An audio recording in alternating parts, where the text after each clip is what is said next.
So I take NMN every morning. What is NMN? So about 20 years ago, Lenny Garanti and a team of us at MIT discovered a set of genes that controls aging in yeast cells. And those genes are called sirtuins. And what they do is they protect all organisms on the planet, plants, bacteria, humans, from deterioration and disease. They're like the Pentagon. They sense when we're hungry, sense when we're exercising, and they send out the troops to defend us. So when you put more of these genes into a yeast cell or a mouse, they'll live longer, between 5 to 20% longer. And so we think that these genes are responsible for the effects of dieting and exercise, which is great. What that means is we can now mimic that with molecules. So NMN is one of those molecules, so is resveratrol. You can think of resveratrol as the accelerator pedal for the sirtuin genes, and the NMN is the fuel.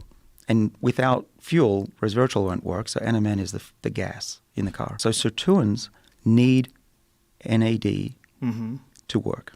Without them, they don't work. In fact, if you don't have NAD in your body, you'd be dead in about 30 seconds. It's a really important molecule.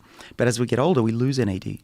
So by the time you're 50, like I almost am, you have about half the levels of what you had when you were 20. So that's not good. And these sirtuins, they don't protect the body without high levels of NAD. So what NMN does, and this other molecule called NR, which both you can get on the internet, they boost the body's levels of NAD back up to youthful levels again. And if we give them to mice, these molecules to mice or even to worms or yeast, they live longer and they're super healthy.